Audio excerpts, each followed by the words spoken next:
Hello, everybody. Mic's working. Very good afternoon. Very excited to be here. I'm going to talk about granular synthesis today. Before we get started, I'll take a step back into the history. Roughly 100 years ago, a compositional approach emerged called musique concrète. The idea was to use found sounds in your composition to make music. In many ways, that's an early form of what we call sampling today. And the thing to consider there is that until then, until the 100 years ago, it was almost unimaginable to treat sound as a malleable object, something you can cut, transform, rearrange, because there was no recording medium. So granular synthesis emerging in these last 100 years, that's how new this idea is. Fast forward to today, most of us have heard of granular synthesis. Many of us have used it, built those granular tools. And my goal today is to trace how this technique developed and to give you some intuitive understanding of it. I will lay out some of my credentials before I start. I'm a staff research engineer at Pindrop. Pindrop, we care about securing all voice interactions. We do voice-biometrics. I'm a part of the speech research team. Currently, we are solving the problem of deepfake detection. I also have a background in DSP and machine learning. Before that, in 2017, I finished my master's in music technology from Georgia Tech. That's where I first came across the idea of granular synthesis, although I did not pay much attention to it back then in my music history class, except there's one piece that made an impression on me by Paul Lansky. Some of you may have heard the series of these sounds.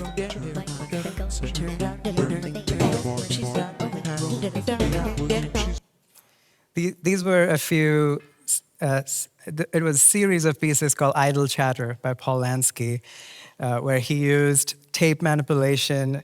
He cut a recorded poetry, someone singing poetry into these small bits. You could say he was applying some of the granular ideas in this tape form. To me, it just was such a fun-sounding approach towards synthesis, and that definitely sowed some roots in me to explore this idea. More recently, I started work on a plugin called Grain Seeker, more on that later, in collaboration with Symbion Project. If you haven't heard of this artist, I urge you to check him out. I have his Bandcamp link right here. So let's get started. Visually, I have presented a waveform, a sample here. Granulation would be a process which, it's a process by which sounds are chopped into smaller bits called grains, then rearranged and recombined to form a new sound. So if the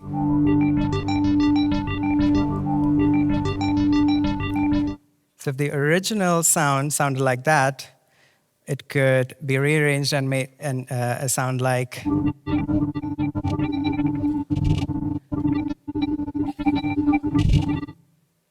this.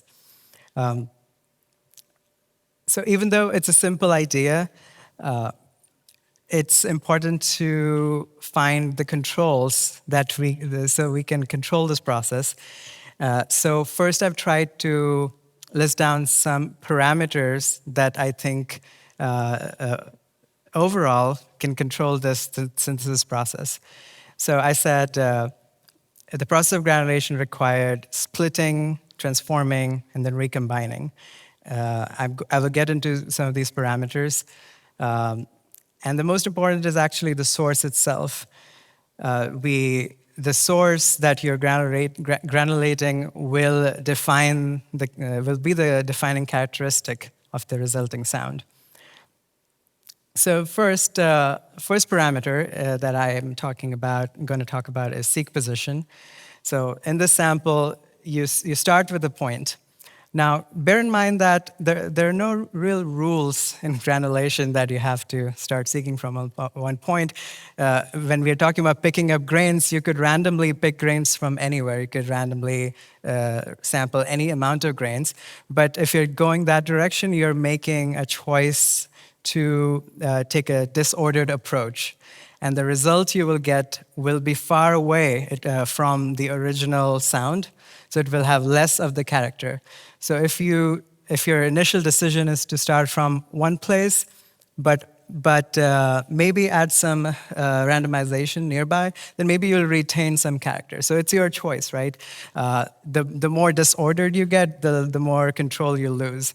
So these are the two ends you can think about it when you're looking for a starting point of granulation.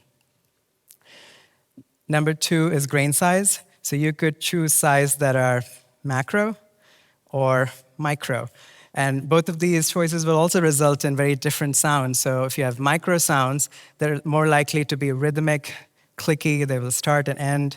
If they are macro, they're more likely to overlap and add each other and develop into a more atmospheric sound. Number 3, number of grains. So if you can choose a sporadic amount of grains, or you could have a dense amount of grains. This parameter is also often referred to as density of grains. Number 4, grain envelope. So now you've picked the grains, and now you're going to start transforming them. The first thing is you want to shape its dynamic character.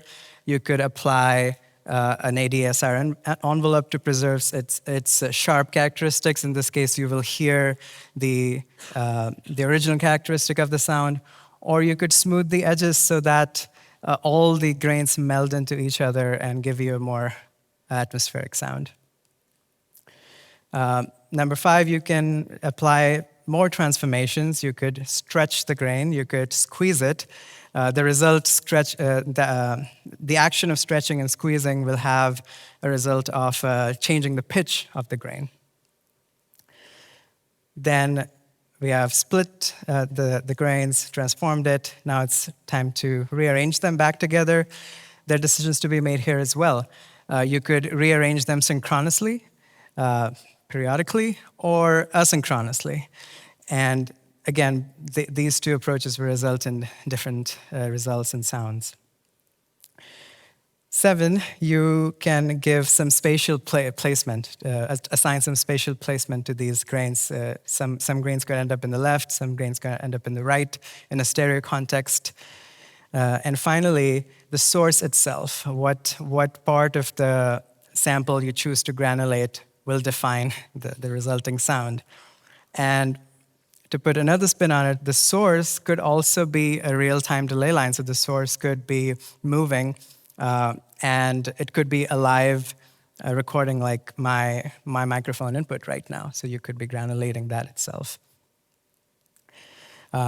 So I laid out the basics of controls that you would want in your granular engine, let's say. But let's try to go over some ideas. How do we perceive granular synthesis as a synthesis technique? In popular interpretation, people often call it glitchy, something that creates weird soundscapes, something that's atonal, feels a little niche. It creates lush textures. And all of these things apply. From a musician's perspective, you also hear granular synthesis used as a sound design tool or a tool for experimental flexibility, that you start somewhere and you want to explore some interesting sounds around it, so I'm going to try a granular tool. It's also a tool to explore microsound, that you're really interested in getting to the nitty-gritty of sound, so you would go the granular way. So I want to take another step back, all right? When it comes to sound synthesis, we understand synthesis techniques like additive synthesis, and humans have understood the idea behind additive synthesis. We have had choirs, flutes. We understand that sounds combine and form a different sound. We had the technology to build organs by 3rd century BC, where we truly applied the idea of additive synthesis. Look at subtractive synthesis, we also understood shaping resonating bodies of a viola or a guitar, filters the sound and makes more desirable sounds. It is, you could argue, some form of subtractive synthesis. And in the modern era, by 1950s, we had LC circuits that we can feed noise into and shape it into a sound of a plucked string. So that's what I'm trying to describe here is that how we notice a sound in the nature, and then when some technical breakthrough happens, we try to reproduce it using those techniques. So granulation as a physical process is described by Curtis Rhodes in Microsound, his quintessential book on granular synthesis. He says, grains could be sound of a spray of water droplets on a rocky shore, the gurgling of a brook, the pitter-patter of rain, the snapping of burning embers, the humming of a swarm of bees. Sounds like a poetry. So I want to step into the part one of my talk, and that is the discovery of grains. By 600 BC, we have a pretty good understanding of the idea of atomism. That is, you take matter, you keep dividing it, and you reach a point where it's indivisible. And you could do this to matter. And there were some thinkers in India, the thinkers in Greece, who defined the idea of atomism. By 17th to 19th century, this idea was being applied to quantities like heat, light, electricity.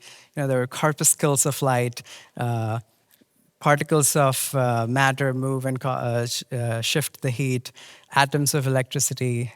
These ideas, people were looking for smaller units to understand these bigger phenomena. By 1930s, after Maxwell and Einstein's work, photons were very well-established phenomena, that is, packets of electromagnetic energy. It is a light. So in the context of sound, by 1940s, we were starting to talk about something called acoustical quanta. So the first person I would mention in this context is Denis Gabor. Denis Gabor, as an aside, he won the Nobel Prize for holography, for inventing holography in 1971. But before that, in the 1940s, he was doing research on communication. His goal was to try and compress the signals that he's sending over channels. And he wrote this paper called Theory of Communication. He was mostly interested in the information, and he envisioned the smallest unit of information, which he called the logons. At that time, the most of the information being transferred on the channels is speech. It's radio signals. So a lot of experiments he ended up doing was with speech and music. And this paper became the basis of where we started describing sound as this small unit, an acoustical quanta. So Gabor's insight was that we don't, when human ear doesn't perceive frequencies like a Fourier analysis, where you run a Fourier analysis and you get all the frequency components of that sound. His theory was that human ears detect sound in small pulses. So his insight was to break down sound into these time frequency atoms. That is, you take a small window and you then analyze what's the frequency content of it. And then, according to his proposition, you could combine these time frequency atom back into a signal. They could either form a good reproduction of the original signal, or they could combine destructively and have some artifacts. Some of you will notice that this is actually the early basis of overlap and add, something we use in DSP today everywhere. In the same paper, he's describing some machines where he's trying to test his theory in the lab. And to do that, there are some of these machines where this is a photographic plate in which the audio signal has been laid out. There is a light bulb in the middle, the exciter lamp, and at the other end there's a photocell. What he wants to do, he wants to chop up the audio into smaller bits, and to achieve that, he's envisioning the slotted drum which will rotate. And as the rotation happens, it will create the slits of light, and that will fall in the photocell. His goal here is to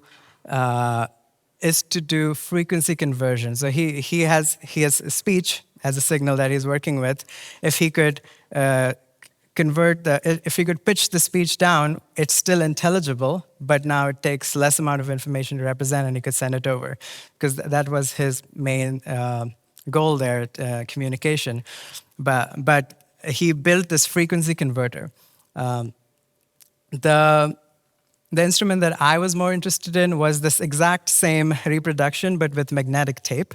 So in this case, you have the two capstans that's running the tape. On the top, there's a recording head that starts writing to the tape.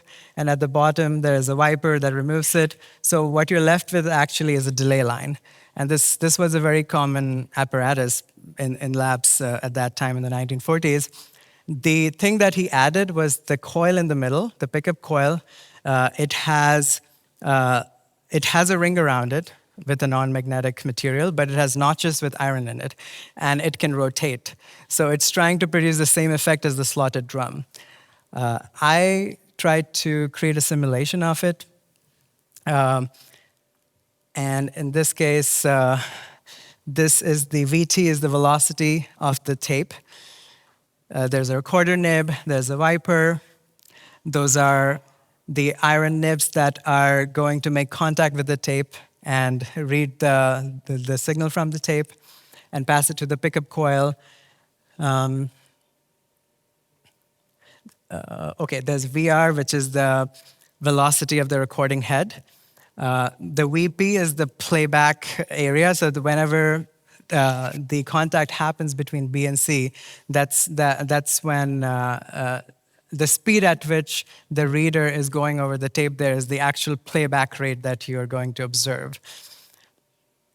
So what we have done here is we have decoupled the playback into two different controls. There is the original playback, and then there is the reader playback. So there's there's an interesting thing he added. He envisioned an air gap in the middle. And you will see what that results into, but keep that air gap in mind. I've described the formula, the effective playback rate, that is the rate at which the tape is moving over the head, is the velocity of the tape minus the velocity of the rotating drum. But because they have different circumferences, you have to compensate a little bit for the angular velocity. So that's the formula. And I've set some speeds, and this is the result, right? So okay, in this case, I've just slowed it down so that we can actually observe what's happening. When the reader head actually passes over the tape, so in this case, number 3 entered, it starts reading the signal. Number 4 enters, it starts reading the signal. And because of the gap at the edges, the sensing is weaker. And what it results into is this acoustical quanta that Gabor was envisioning. I will try to demo this in the form of a sound sample that my friend provided, a vocal sample. So imagine this tape sounds like this. Even if I tell you what it means to me, I don't think you will understand me, love. Okay, So that's the original sample. Now, what if I start decreasing the speed of the rotating head? So I'm going to go over a few slides and observe the waveform and listen to the result. Even if I'll tell you what it means to me. Even if I'll tell you what it means to me. Even if I'll tell you what it means to me. Okay, the remarkable thing about that, if you haven't noticed, when the procedure to obtain a higher pitch sound is by speeding up a tape. If you noticed, the tempo of the cadence of the singing remained the same, but the pitch was going up. So what we have achieved here is pitch shifting without time stretching. In this example, I'm doing the opposite. I'm speeding up the tape instead of, speeding up the rotating head instead of slowing it down.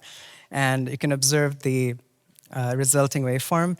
So what's happening is when the rotating head is going faster, it's scrubbing over the original waveform more slowly, so it ends up basically time stretching the waveform. Now, every acoustical quanta you're picking up is time stretched, so all of the small units have a lower pitch, but the total duration still remains the same, and that's how you end up achieving.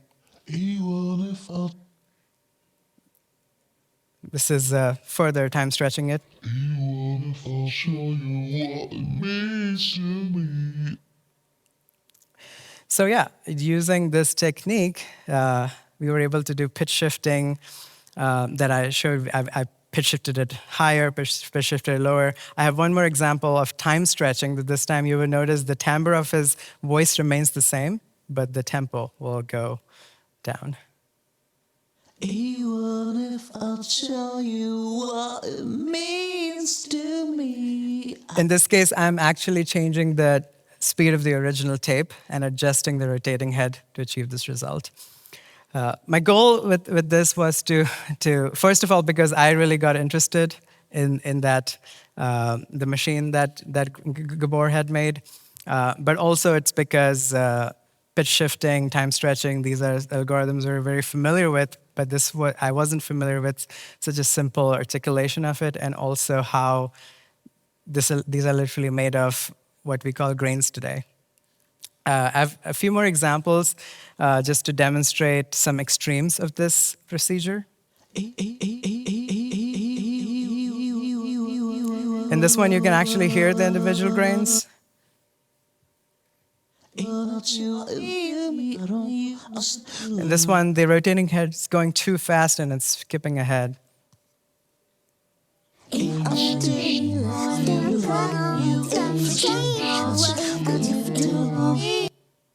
this one, I just tried to improvise and lay out multiple pitch-shifted grains and overlapping them.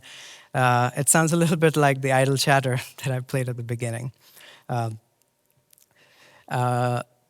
I did want to mention that if you're more interested in the pitch shifting and time stretching, you should check out Signal Smith's talk from 2022. He goes into detail about about pitch shifting and time stretching the right way, how you can actually do it without any artifacts. Here's a picture of an instrument called Tempophon, which will look very similar to the diagram that I'd shown you before. The tape's passing over these two capstans, there's a rotating head. It's because this instrument's called Tempophon, or a rate changer. This was developed in 1955 by Springer Company based in Germany. It's described as an add-on for your tape machine, an analog plug-in, if you will, from back in the day.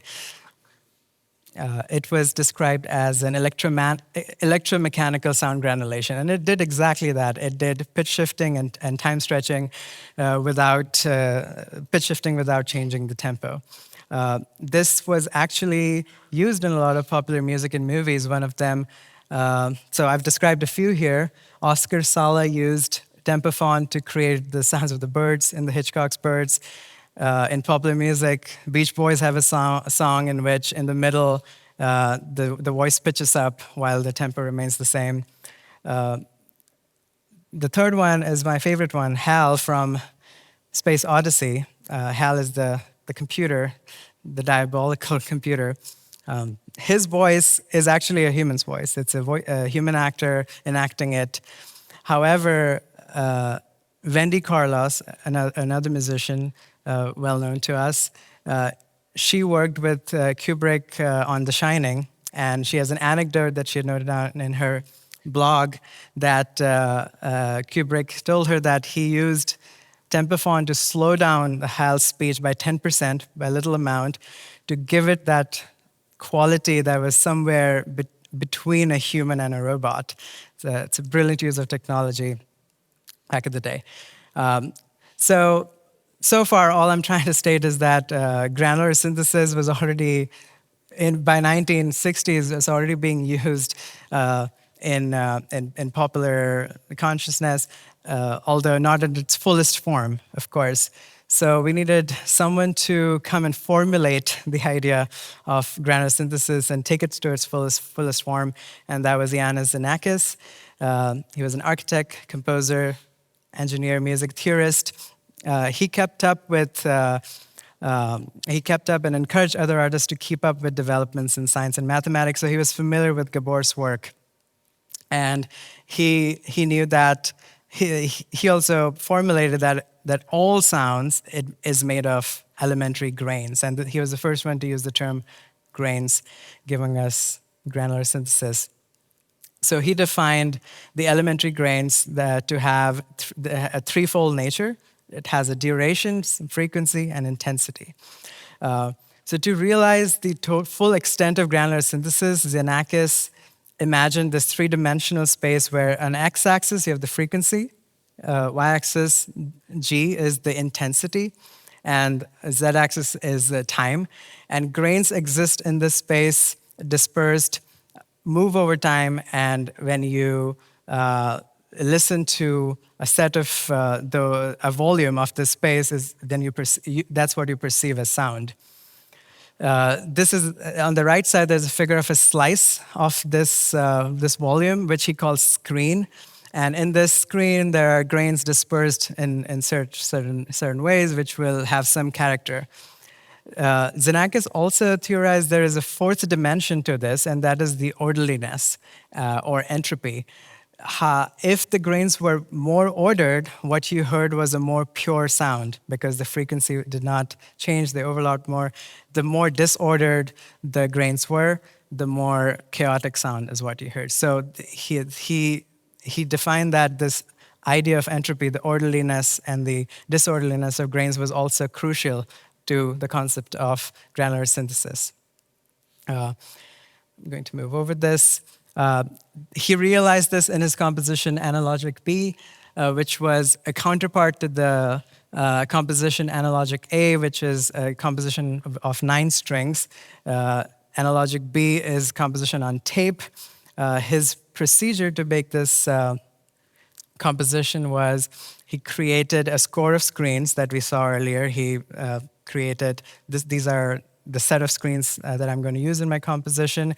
Then he generated bursts of small sine waves using an oscillator, wrote it on the tape, and then repitched them, manipulated them, and re-overlaid them to build his composition, which sounded like clouds of microscopic sine waves. He himself realized that he still was limited by technology because his result still sounded garbly, almost pointillistic. I've put a picture there to just try to visualize it. He knew that he still wasn't getting the lush stuck textures of thousands of grains that he has theorized himself. And then enter the computer. So I'm going to start by talking about Curtis Rhodes, who has written the quintessential book called Microsound on this topic. So he attended Xenakis' lectures in the 1970s in Bloomington, Indiana, and he was introduced to the idea of granular synthesis. Soon he found himself in a room with a mainframe computer, uh, and he decided to learn the programming language, the language Music 5, developed by Max Matthews, and he started implementing this granular synthesis, and that was one of his first implementations, and he composed a series of pieces called N-score that was used and that was produced using granular synthesis. By this time, there are certain terms being used to describe grains. I'm going to call out some. The elementary signal, the voicel, simlet, chirplet, the pulsar, the acoustic pixel. I like that one. So as with the dawn of the computer era, the exploration of microsound became possible. Now you could very easily attach meaning to the idea that a density of 100 grains per second. This was something very conceptual before, but now you could realize it very easily through computer programs. Yet Curtis Rose himself had constraints. He was working on punch cards. He was programming on them. He didn't have any interactive terminals. He was limited by storage and computation. He mentions that he could maximum calculate 32 grains at a time using his program. He even says that it took several days to produce a minute of sound with the technology he had. But only a few years later, the technology had evolved. Barry Truax achieved a technical breakthrough in 1986. But the real-time implementation, that means he could press a key on the keyboard and increase the parameter and hear the results then and there. And he did that, achieved that by using a DSP hardware and doing the implementation on that, which resulted in his composition called River Run in 1986. So by 1990s, there's a fair number of granular synthesis programs that were developed by many more individuals that I have not mentioned so far. But that's the history. Part 4, taming the grains. Let's try to understand some more qualities. So textures is the first thing you perceive when you start hearing the result of a granular synthesis process. I'm going to play some examples in which I have chosen these 3 categories of controls, and I have 3 levels that I'm going to take it through. So I'm going to trigger the grains synchronously or asynchronously. I will choose the duration of the grains to be low, mid, or high, and similarly, I will choose the density to be low, mid, or high. So in this first example, the duration is set to low, but the density is increasing.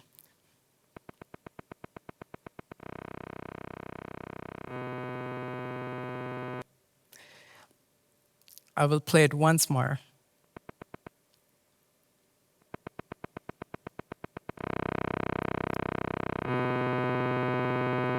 Okay, so the thing you notice is that as the density goes up, you start perceiving a tone in the result. And that probably happens because the grains are falling synchronously and adding up, and some of the components are getting magnified. In this example, same thing, but this time the grains are arranged asynchronously.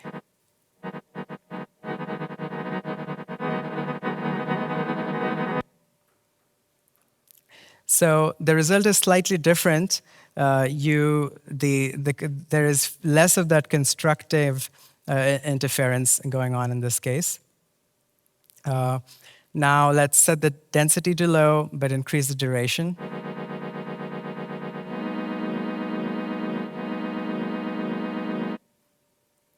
So as there are longer and longer grains, you're seeing that they're overlapping more, but also you start hearing this pulsing tone. That's because in the synchronous mode they are overlapping, but also they're creating some phasing effects at the same time. Last one, I will do the same thing, but asynchronously.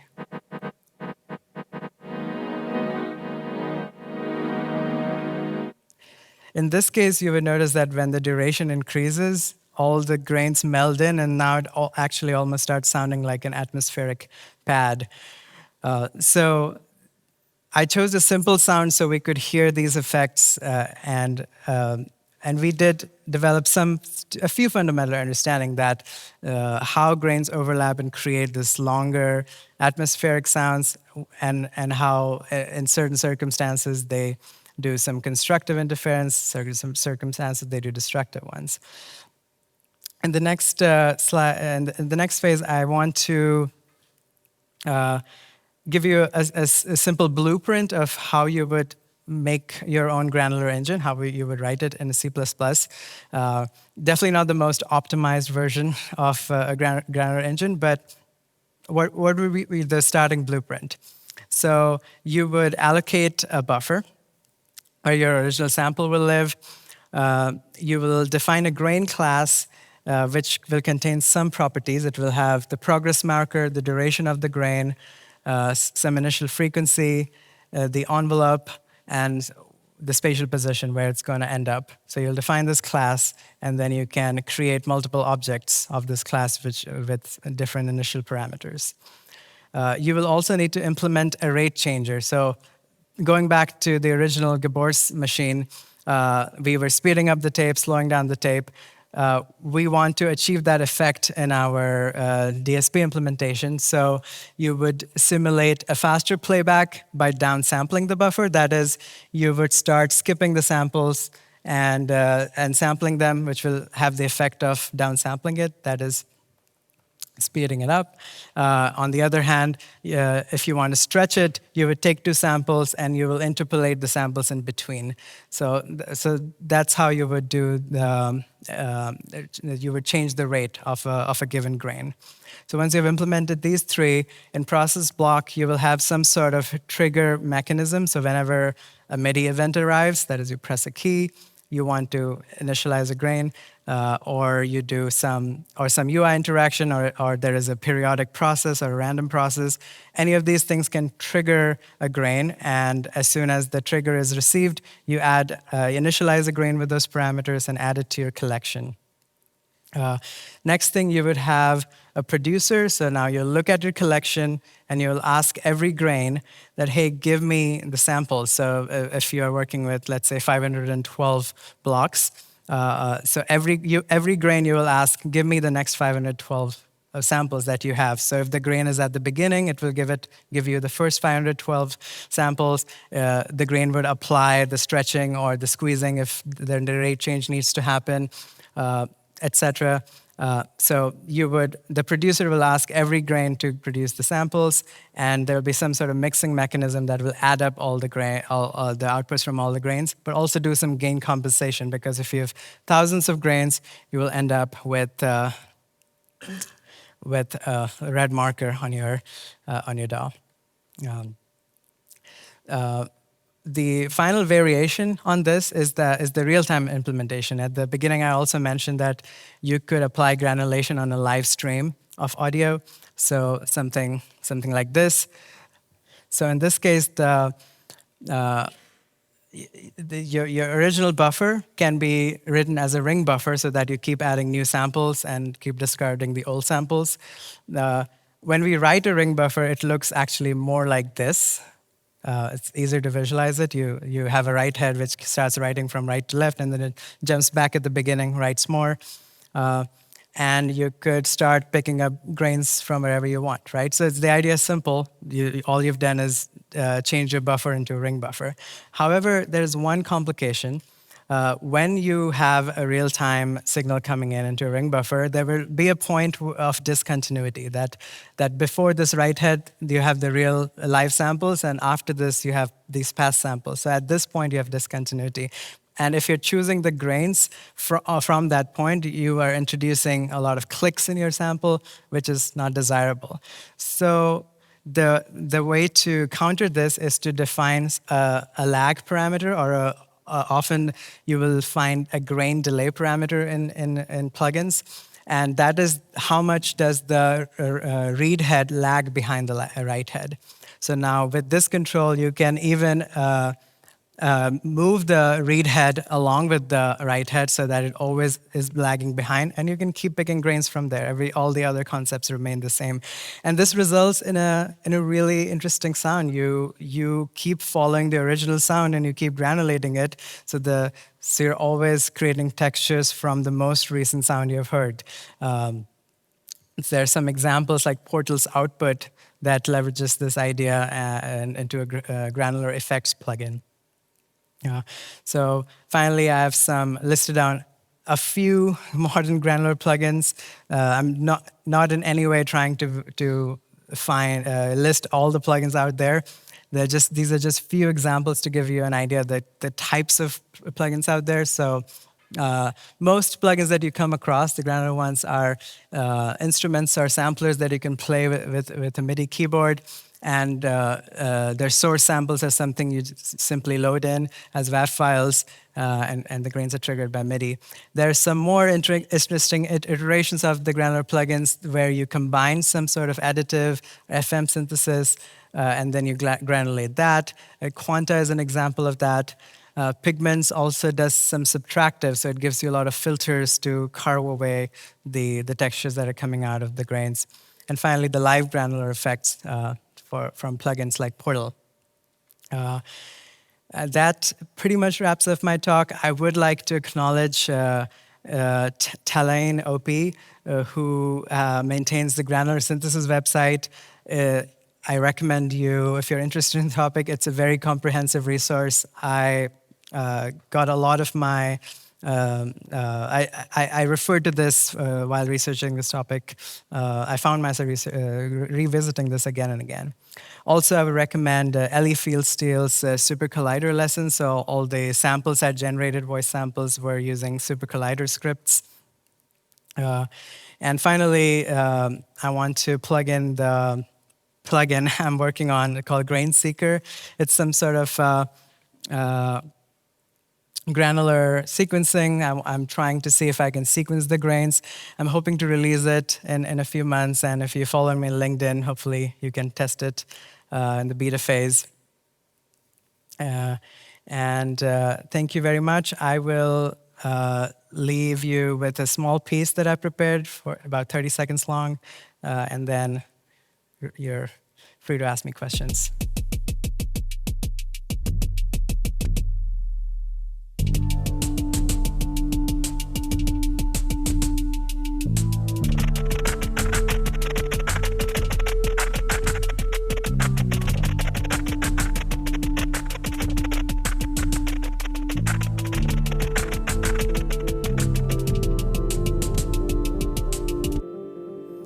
Thank you very much.